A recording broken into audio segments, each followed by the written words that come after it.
Hello, everyone, and welcome to today's webinar, Hiring Heroes, Veterans in Tech. My name is Adrienne Mayberry, and I will be your moderator. Before we get started, I'd like to take care of some housekeeping details.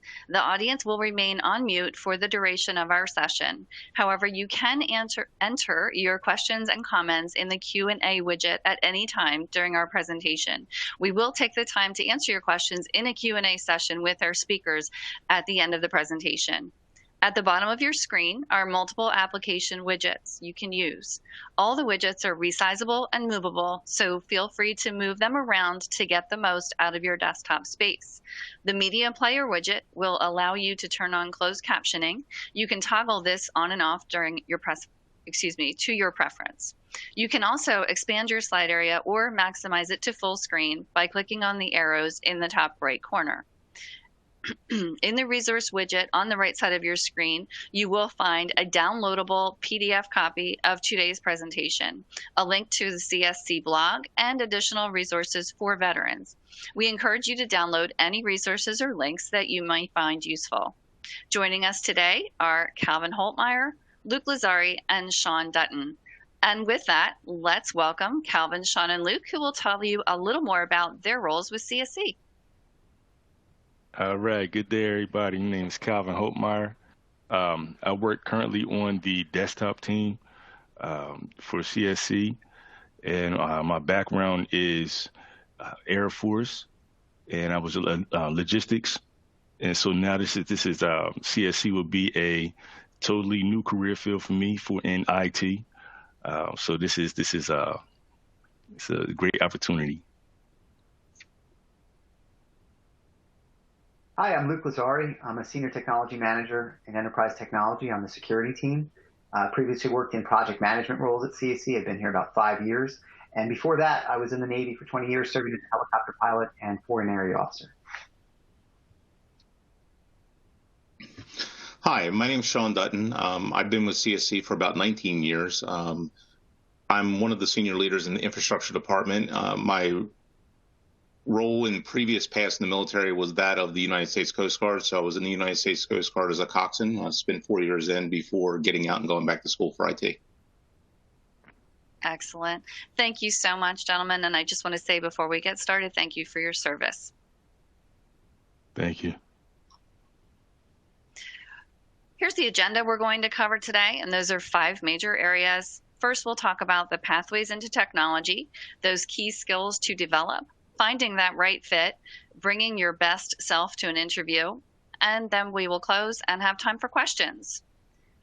What we hope that you'll come away with after the presentation would be, some of those soft skills, some of the interview tips especially, and of course, more importantly, I think that the pathways and what kind of makes sense into getting into technology, and surprising that it's a broad area spectrum.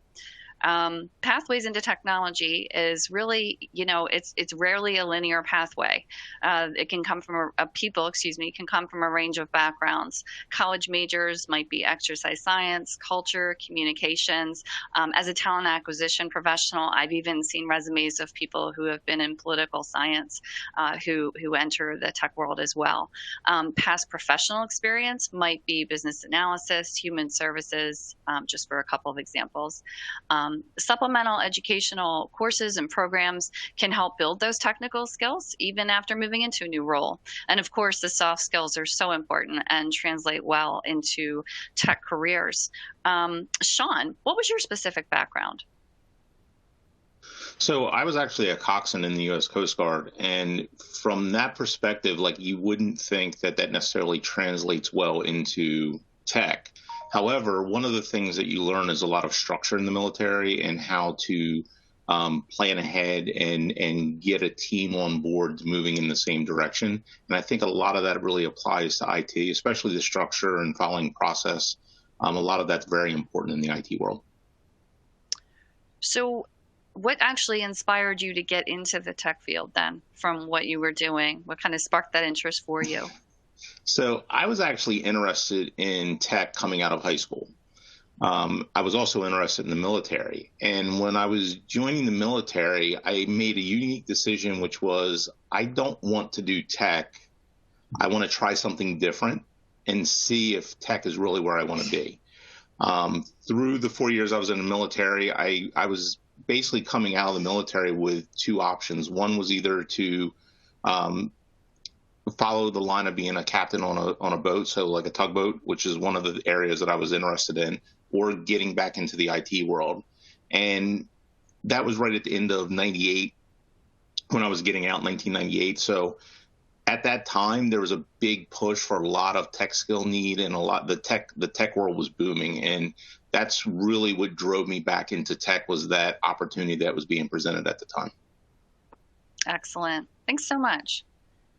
So these are some of the key skills to develop, and certainly, gentlemen, I'll call on you to expand a little bit on these. They include time management, critical thinking, teamwork, and technical skills. Luke, I'd love to get your perspective, especially on, I would say, the teamwork and maybe the critical thinking of this quadrant. Sure, thank you. So I think in the military, we bring a lot of that to the table. That's something that is driven into us in the service. So are we good at problem solving? Yes. Kind of trying to get what's the data available, what are the right people in the room or virtual room to solve it. So that's something we bring. And teamwork is you cannot succeed without your team in the service. And the same goes at CSC. You really need not only the folks on your specific team, but often, at least in the enterprise technology world, we need to work with teams, both other teams in our organization and other teams outside in what we call a business unit. So that all came into play, and those soft skills that I developed in the military translated well into CSC. Great. Calvin, anything that you would add from that list? So I would say, for like the time management portion, prioritizing is a big thing, especially with my job on desktop. We get a lot of tickets that come in the queue, and you got to prioritize the tickets and stuff. You got to go through and make sure you're starting ones you want to start with the oldest first and or the most. So if you got a VIP ticket or such, you want to make sure that you put those in arrangement in priority order. So you don't bust your service level agreement and everything. So that, and being able to, pivot when needed. Always want to have like a plan B. Test certain softwares and stuff in a separate environment or test environment, before you actually roll things out, and just make sure prioritizing and having a plan B is that's always a phenomenal skill you want to have, skill set. Great points all around. Thank you, gentlemen. So next we'll talk about some soft skills from the military experience. They include problem solving, perseverance, working well under pressure, teamwork, loyalty, reliability. Sean, what would be sort of your comments about some of these, or all? So I think the problem solving and the teamwork are big ones, right? And the loyalty and reliability. When you look at those holistically, one of the things that works that you learn in the military is that you get the opportunity to put your options forward, but it might not be your path forward that's chosen, right? So being able to get on board when it's, maybe it's the plan B, right? Maybe you think plan A is what we should be doing as plan B, and you want to make sure that you're supporting the team. So there's a lot of times when you put yourself in a position where you're supporting the team versus following your plan and your idea. And I think one of those things that people have heard me say, and they sometimes take it as wrong, but it's, we can agree to disagree, right? And I think that's kind of sums up what you learn in the military is it's okay to disagree, but I'm still going to support that person through the effort or through the work that they're doing. And then, working well under pressure, I think that it's in the military, there's a lot of things that are adrenaline driven. And what you start to learn is how to control the emotion behind the adrenaline rush. And even though you're working in IT, you still get those adrenaline rushes. You're working on a priority one case, and things are down, and the business is like, oh my, we got to get this up for our customer. Being able to take control of the adrenaline rush and be able to still operate in an efficient and well thought out manner is important. I think that's a great skill that I learned from being in the military. Well, that's great. Thank you so much for that. Luke, Calvin, anything that you'd like to add? That being able, like you was talking about, working under pressure. I always found that, when things get real tight, I found breathing exercise and stuff that I had learned that kind of kept me able to focus when things got a little crazy, and then you just gotta just breathe, take a minute, think.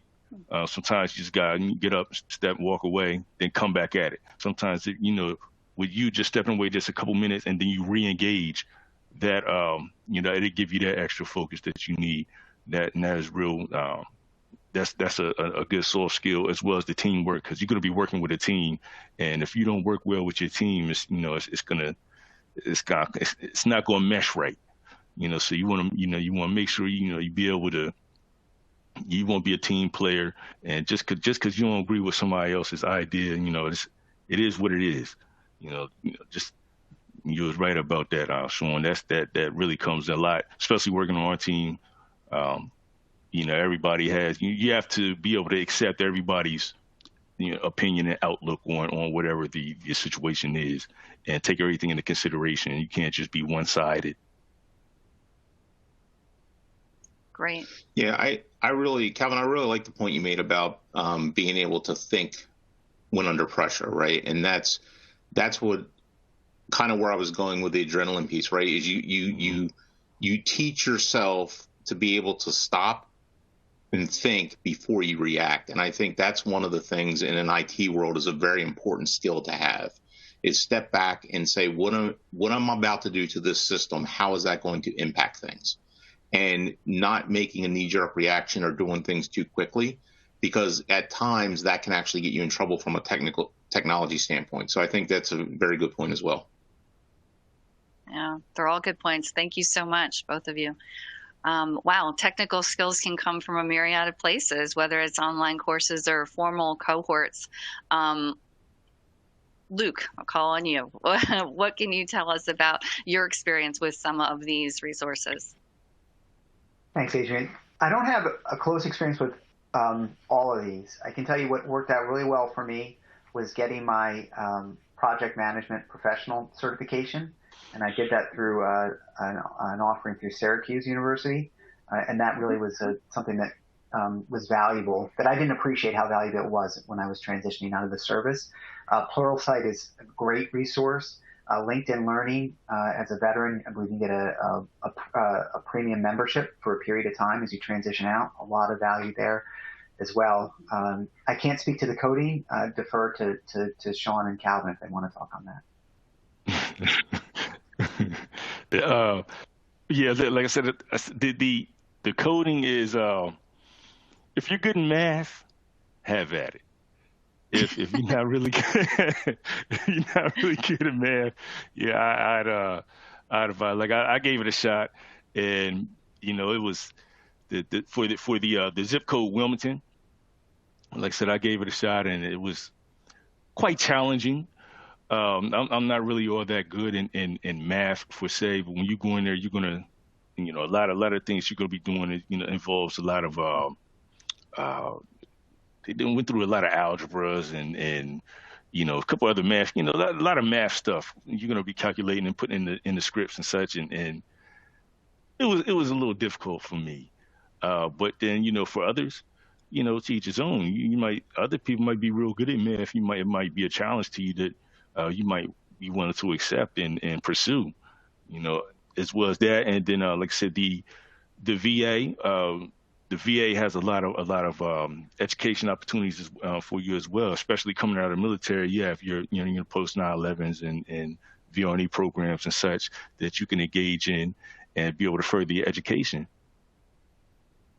Excellent. Yeah, I would stack on top of that. I think that to Calvin's point, really is take advantage of the VA options that you have at your fingertips, right? There's a lot of opportunity from the VA. Most folks these days have the GI Bill from coming out of the military. I took full advantage of that and went back to school when I left. I think, with all of that opportunity, it actually gives you some room to try out different areas and find out what you like the most, right? So from whether you're going through a zip code like program, you take a look at Pluralsight, which is a site that has a lot of different training opportunities. There's a lot of things here that you can use to find that area in tech where you feel best suited for, right? And a lot of times people think, when they think technology, the first thing they go to is like development. Like, is there from a development, I got to write code. There's a lot of opportunity from an infrastructure point of view as well. And on top of that, there's a lot of new opportunities that are coming as technology continues to mature. There's a lot of talk now about reliability engineering. There is a lot of talk about infrastructure as code, which is development, but it's a lot more script friendly. So folks that prefer scripting over full on development, there's good opportunities there. And I think, just taking some time and looking around and dipping your toes in different areas to find out what fits you best is the best thing to do when coming out. And then, like I said, that having those VA benefits coming out gives you that opportunity to do so with either support or reduced cost or zero cost, depending on what you're doing. Right. And I'll just add quickly that CSC does have some really great partnerships with Zip Code Wilmington, Tech Impact, Code Differently. We've seen a lot of graduates who have applied after going to those boot camps and have been really, really great and solid candidates. And to Calvin's point, they're very rigorous programs. And I think that, going through them, while it's not for everybody, we've seen some really great talent come from those resources as well. Some educational opportunities for veterans. Sean, I think you had touched a bit on the GI Bill. Curious about the other types of educational opportunities. I think Luke, you'd mentioned Syracuse. Curious if you really have any other comments. Calvin, anything that you would add about some of these opportunities as well? Yeah, I would say. Like we see, the post 9/11 on there, the GI Bill, the VRNE program is one that is actually pretty good too as well. That one there, like I said, that one is more hands-on program that the VA offers. It's the vocational rehabilitation, education, something like that. They really work with you hands-on. You'll get a designated an academic advisor, and it provides you with equipment such as laptops or whatever materials and such that you'll need to go through class and everything. And if you have any kind of difficulties or struggles, something, they work with you, help you with everything you need, and they'll walk with you hand in hand all the way through. I had used both actually. I used my post 9/11 and the VRNE. So for the post 9/11, everybody gets that once you serve your whatever term you finish your term out for the military. Then for the VRNE, you have to have service connected disability and be able to qualify to use that program. I think it's 30% or something like that as a minimum to be able to use the VRNE program. And so that's something that you might want to look into. Like I said, it's a lot more hands-on, and whereas with the post 9/11, it's all on you. Like you take your document to the school, give them the document, say, hey, look, I'm going to use my post 9/11. It's extremely, extremely simple and easy. You really don't have to do anything but just show up and learn. It allows you to focus and do whatever you need to do. You don't have to worry about paying the school and all the financial aspects of it. Everything's taken care of. Once you give them that document and they see that you're going to use your post 9/11 or VRNE program, they take it from there. And you just focus on just that, going to school and, whatever your degree is, focus on your program and do what you got to do. Excellent. Thank you so much. I'm glad that there are so many opportunities out there for veterans, for sure. So really finding the right fit. I mean, I'm so sorry. No, it's okay. I want to just add one thing on the schooling. I think one of the things that is key on this is when you look at the education, you notice that not everything that we're listing says go back for a 4-year degree. So years ago, like going into IT, there was a lot of focus on a 4-year degree and coming out of college with the skills. There's a lot of opportunity. If you're not necessarily a person that is looking for a bigger education through a college, and when you're coming out of the military, there's a lot of opportunity to get the skills you need that is not a 4-year college degree. So I think the important thing there is don't feel like if you want to get in IT that you have to commit to a 4-year program. That's not the case these days. Right. There's a lot of different things you see on here, like the Tech Impact. You saw like there's, the zip code. There's a lot of different ways that you can get the knowledge you need to step into an IT career. Yeah, excellent. You don't need to do the actual 4 years. Just like you said, you could do like right now. I would say even certificates will get you a long way. You get your certain IT certificates and stuff. You don't necessarily have to have the degree, the school in a bachelor's and a master's and such. That's if you're going into management or something like that. But if other positions, you can get in with certification as long as you have those certs. And say you might not have a lot of experience per se, but if you have those certifications, those get you in the door as well. Right. I'll also add that, CSC actually provides tuition reimbursement. And as of the first of the year, there won't even be a waiting period. So, we do provide that, and wonderful incentive for sure for those programs. Thank you so much. So really about finding the right fit, 3 main points. What interests you, and then what jobs align with those interests, and then what jobs align with your skills and experience. Luke, what would you tell us about, your experience in that journey and trying to get to the right tech career for you? Sure. So when I was transitioning out of the service, they asked us, we have to know, what do you want to do? And then you can map your way from there. And I did not know what I wanted to do. And I had the 3-legged stool of compensation, location, and then that industry. I was very location based in my decision making, and landed with this great company, CSC, in the Philadelphia area. So on that previous slide, you had a group called 4 Block. That really helped me meet with different companies. They have a great program, and start to understand what is going on in IT. I really didn't have a great understanding. I wasn't looking to go into the IT field. So understanding that helped me land the right job. And the right job wasn't necessarily the IT portion. The right job was, hey, I can affect change. I have the opportunity to affect change at this company. I have the ability to problem solve. And that's really, to me, was enjoyable when I looked back. And what I liked a lot about my time in the service was working with folks, solving whatever that problem might be. And now it's an IT problem or a set of IT challenges, and making things better. And that's what I found I liked. And that's what I like about IT. Excellent. Sean, what would you add, if anything? I would say that, for me, I kind of knew what I wanted to do, right? And that was one of the reasons I went in the military, was to just test the waters there. So for me, it was a little bit easier coming out. I think the challenge that I had, though, was I knew I wanted to be in the IT world. I just didn't know what part of the IT world that I best fit. So I think, the opportunities you have now with all these different educational paths gives you a lot more room to, like I said earlier, like dip your toe in the water, right? So you can go in and play around and do some training on development and see if that's for you, right? And that's like what Calvin was saying. He went in, he tried the development aspect of things, wasn't for him.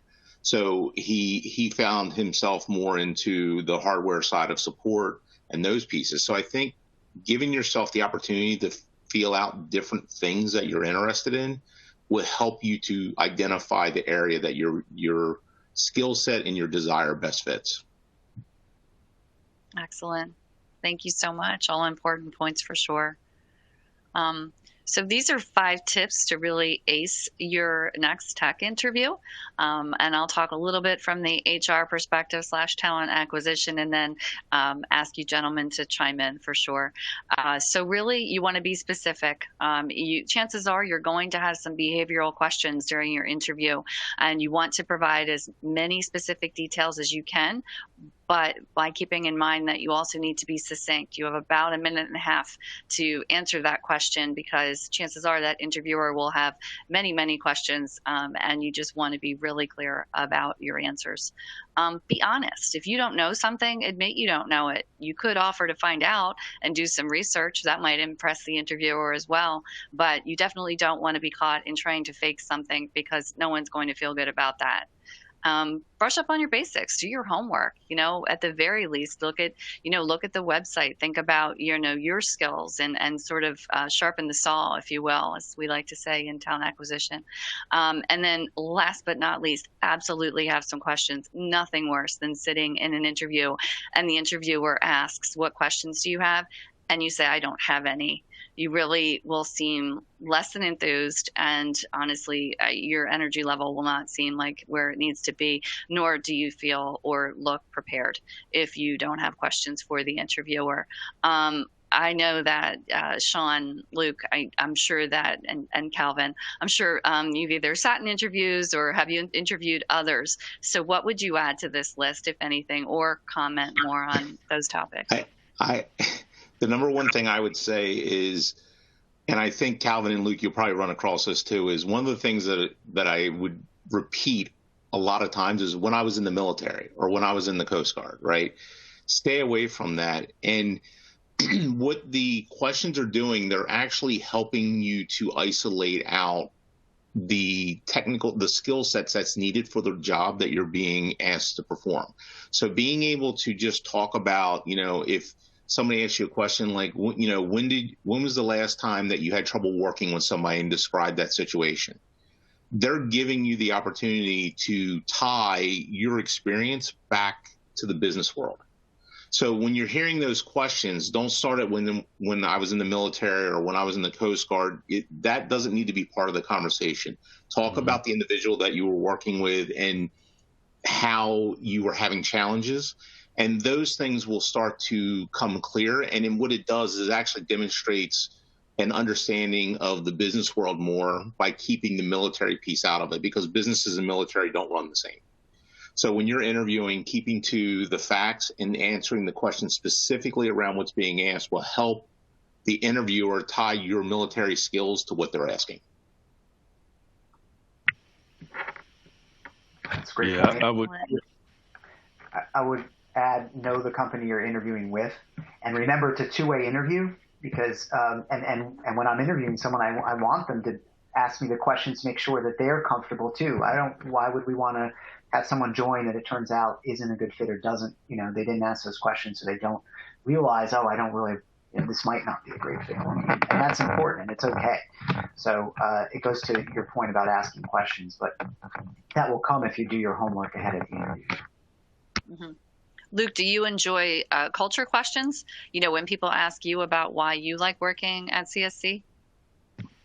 I do. And when I interview folks, I'm interested in their desire to learn and their passion to get a sense of their ability to work with others in a team and be a good cultural fit. That's a huge part of working at CSC. I mean, we're a top workplace, and it's because of how we work together and the culture we have. Very true. Very true. Yeah, Calvin, can you tell us a little bit about your interview experience? Yeah, I would say before your interview, do your research, and don't fluff your resume with a bunch of riffraff and things that you might not know how to do exactly, because when you sit down that interview, and then they're going to go down that resume and they're going to get to something that you might not know too much about, and then they're going to ask you about it. What do you know about this? And then you're going to kind of be at a loss. You shot yourself in the foot.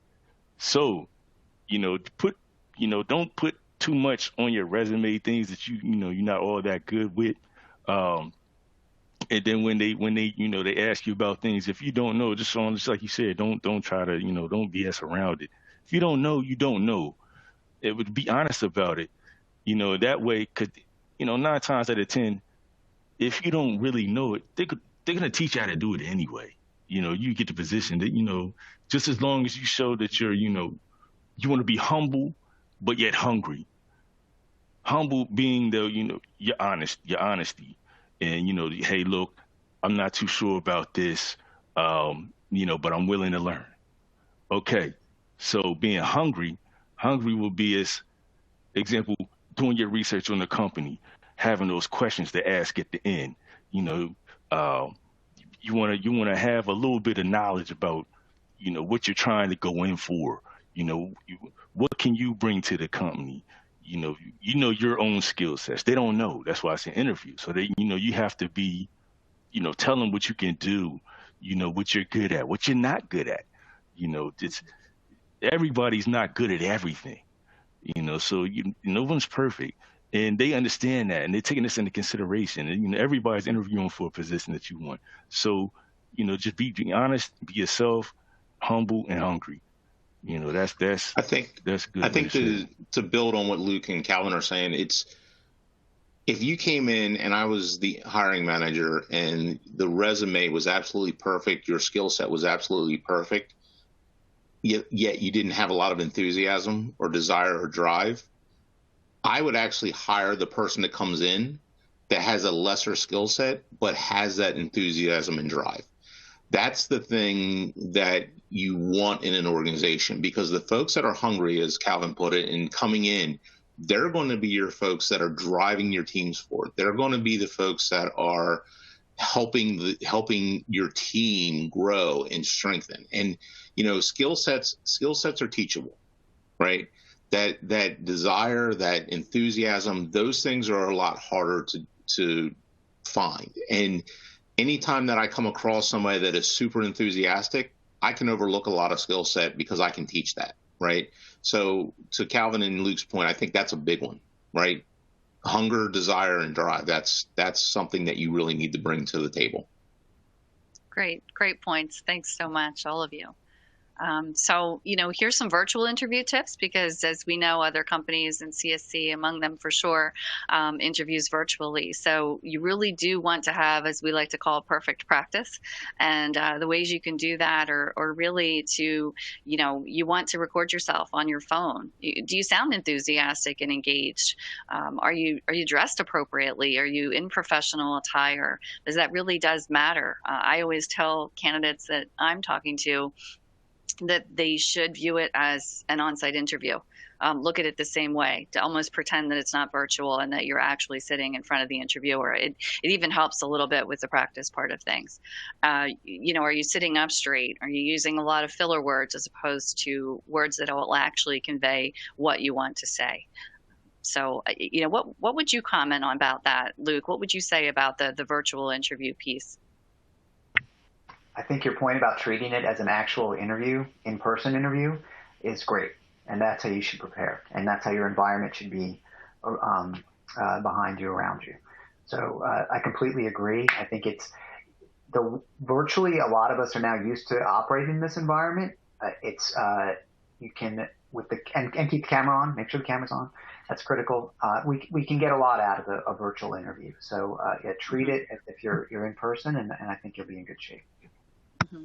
Sean, ever interview anybody and technology fails? Yeah, I think that if you have the technology challenges during the call, just speak up and say that. But preparation ahead of the call, right? So making sure to Luke's point, your environment's set up. Make sure your hardware is working. Make sure you're ready to go. Because the worst thing that can happen is if you come into the call and then you spend the first 10 or 15 minutes dealing with technical issues. So being prepared is a big one, because that shows that you're ready and that you're taking it seriously, and you're planning to make sure that you put your best foot forward. I think making sure you have your background set up in such a way that you're organized. I don't think you need the stage stuff. It's not to that point. I think really the big one is just making sure you're in a room where you can have a conversation, and it's providing a bit of a professional atmosphere. Right. So at your kitchen table with the kids running around the background and stuff like that, that's not necessarily what you want to put as far as your first foot forward. Now, all of us have challenges from a work perspective that sometimes our kids are running around or so forth. That's after you're in the position, right? Like once you're there, that's fine. But for the interview, you need to treat it, sort of just like we are in this webinar, right? If you notice all of us are in a room, we don't have folks running around us. That's how you want to come into the interview, and you want to come in prepared and ready to go. Good point. Calvin, anything that you'd add, last and final on that? Yeah, no, I piggyback on that, Rod. So if you live with people and, or you got roommates or family or something, just give everybody a heads up. Hey, look, I'm going to be in this room conducting this interview, so just give them a heads up and let them know the time and everything. Set yourself up for success. Just make sure you're presentable in your, like you said, the area and everything behind you. Just you want to set yourself up for success. Don't log on, 2 minutes ahead and you hadn't tested anything or did anything. You just rolled over and just logged on. That's sloppy, and you don't want to do that. Prepare yourself and know that you're getting ready to, interview for something that you want, something that you need, a job, so this is, you take it seriously. Nobody's going to be successful and help you be successful but yourself. You need to get some things. You just got to, prep yourself and set yourself up for success when it comes to situations like that. Yeah, great points. I love that, setting yourself up for success. You kind of chart your own path. Love it. Thank you. So just, some information about CSC. We are the business behind business. We've been in business since 1899. We're privately held, headquartered in Wilmington, Delaware. We are an industry-leading international company, and we are dedicated to making business easier, less risky, and more profitable. Nearly 80 office locations and expertise in over 140 jurisdictions. And we have more than 7,500 employees worldwide. We employ people throughout North America, Europe, Asia Pacific region, and the Middle East. Getting bigger every day. A little bit about our values. We hired our values, and I can tell you in HR, these are pretty important, and we touch on all of them during our conversations with prospective candidates. And personally, I think they're pretty special. I'm sure you gentlemen will agree with me. Service. We are in a service industry. It's everything to us. It's who we are. We're genuine. We have open, honest conversations, and it is the way that we operate. It is the best way to operate. We're agile. We make quick, informed decisions, and we're never complacent. That's very important. I think that, I'm sure that all of you will agree that that was probably a part of your military career as well. I'd love to hear a little bit more about that, if you would like to expand on that, Luke. Sure. So all of these values translate well from the military. These are things that we have and we bring over.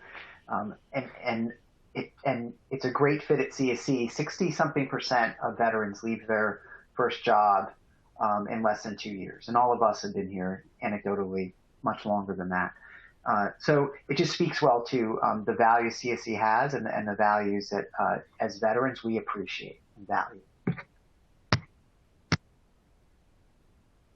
Yeah, I would go on to say, sorry, I would go on to say I 100% agree with Luke. If you look at these and you feel strongly about these values, I can tell you CSC is a place you want to work. I've been here for 19 plus years, and what keeps me here is the people. I work with a lot of great people. They all demonstrate these values on a daily basis, and this is a strong organization. Excellent. Just covering those last two, teamwork and tenacity. I think we've covered teamwork as much as we possibly can, and that it's everything to us here. 1+1 is greater than 2 at CSC, and I think that we demonstrate that every day, to your point, Sean. And of course, tenacity, we're going to find the best way to get it done, right? That we have that stick-to-itness about us. Calvin, I guess, what would you say specifically around maybe the tenacity part of things? I'm sure that obviously that's a big part of the military skill that you bring over to CSC as well. I think that everybody in the military, they're going to be able to take action and think on their feet. But when it comes to the values, you can look at your own branch core values. And like I know for the Air Force was integrity, service before self, and excellence in all you do. And if you bring those core values over, just whichever certain different services are, have different values. I'm not sure what, for the Navy and the Army and such, but for the Air Force, that kind of encompassed everything, that we bring over, and it translates and it translates good into all of these values. That's who you are as a person, as a character, that's what people are going to see. And if they can see integrity in you and they can trust you and your teamwork for that, it's going to be, that's what you're going to want on your team. Great. Thank you so much. So these are really some positions that we're currently hiring from, and some are remote and some here are here at our Wilmington, Delaware headquarters. We're currently hiring a SQL database engineer, technology team lead, technical business analyst, associate product owner, and these are some other positions that we regularly hire for: business analysts, database administrators, infrastructure systems engineers, QA engineers, Scrum masters. I can tell you that we're talking with a lot of Scrum masters a lot. So certainly a popular area for us for hiring here, as well as security engineers, software engineers, and our summer interns. That's a rolling program for us. So I'm always interested in connecting with people on that end as well. Any specific asks there, gentlemen, or would you want to call out any of those particular positions? I would say don't let the location concern you. If you're interested in any of these positions, reach out. We're a global company now, so there's a lot more opportunity to work from different locations. From an infrastructure specific direction, we have folks all over the place. A lot of people work from home. As you can see from the three of us, all three of us are in infrastructure. You can see our backgrounds. We're all working remotely today. We do that primarily on a daily basis. There are times when we do go into the offices, but we're not bound. One of the things the pandemic's done for us is we're not bound by a building anymore. We're able to look for the best and brightest, and we are looking for those folks, and we're not necessarily concerned whether they're in Wilmington or if they're in California or if they're in Europe or Australia. What we look for is talent. So I encourage folks to reach out, apply for positions, even if you don't necessarily fit the location, and know that there is opportunity there. Great, thank you. So please stay connected with us via social media. Be sure to sign up to be part of our talent community. You can follow us on Facebook, Twitter, LinkedIn, the Muse, Glassdoor, lots of opportunities for following purposes. And now I believe that we have reached the end of our session today, and we have some questions. I want to thank you again, for your time today for our webinar, and we're just really happy to have you. And we're going to actually open it with a poll question. Give it some thought. What CSC career paths are you interested in learning more about?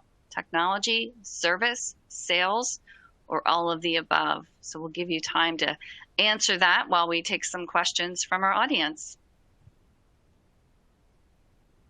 First one, I believe, is can you explain what it was like to go from the full military structured environment to more of the corporate world where you had to manage your time independently? It's a two-parter.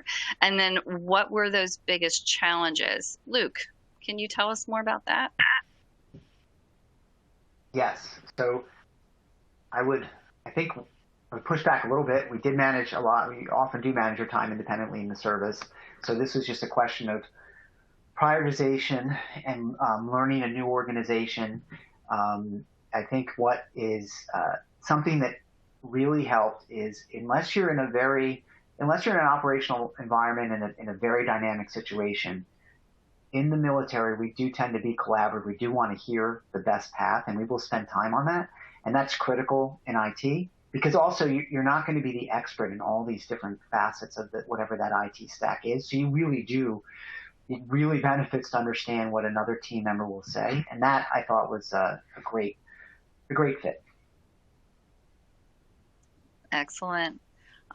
What is an interesting project that you've been able to work on, Sean?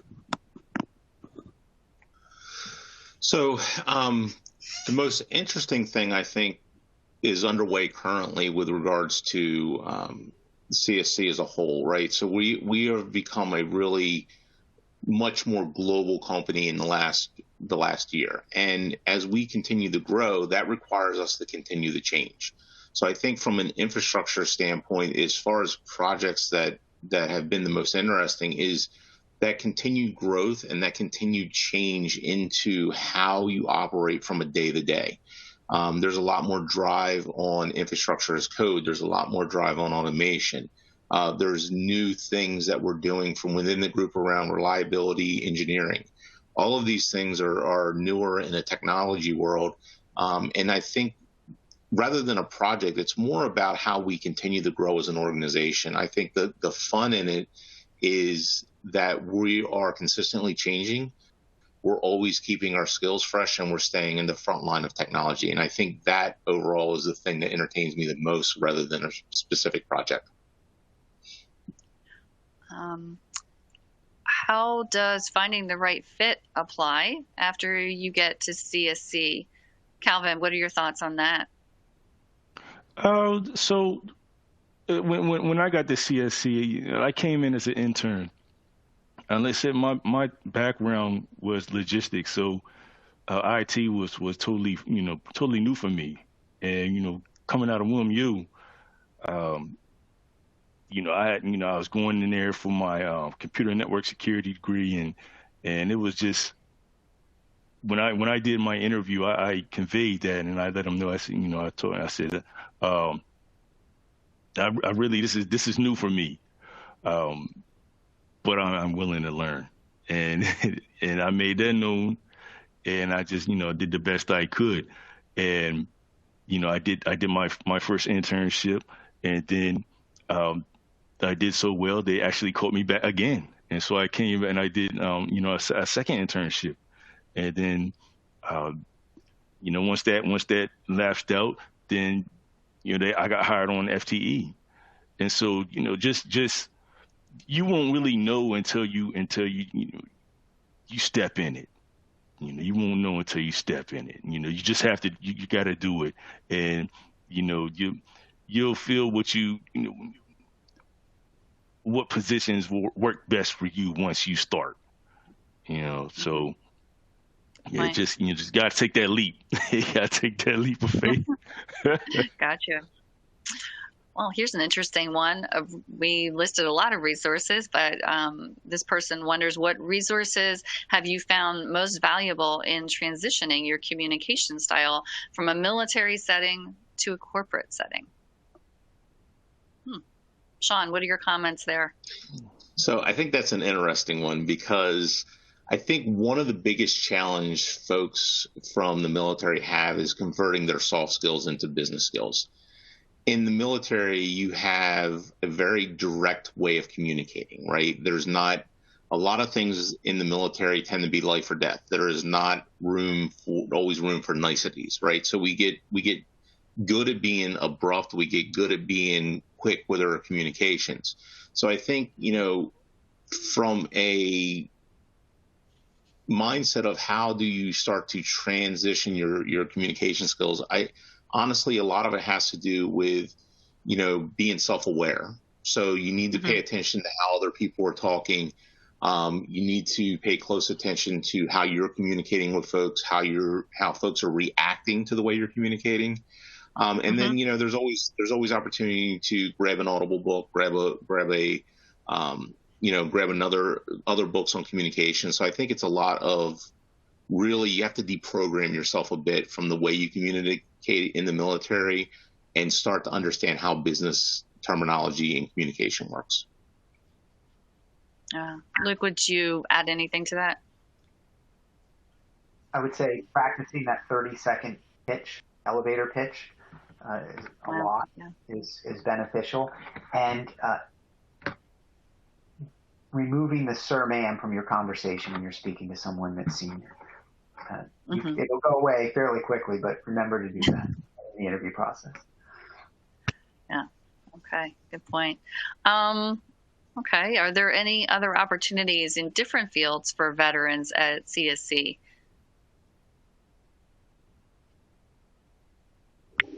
I would say absolutely there is.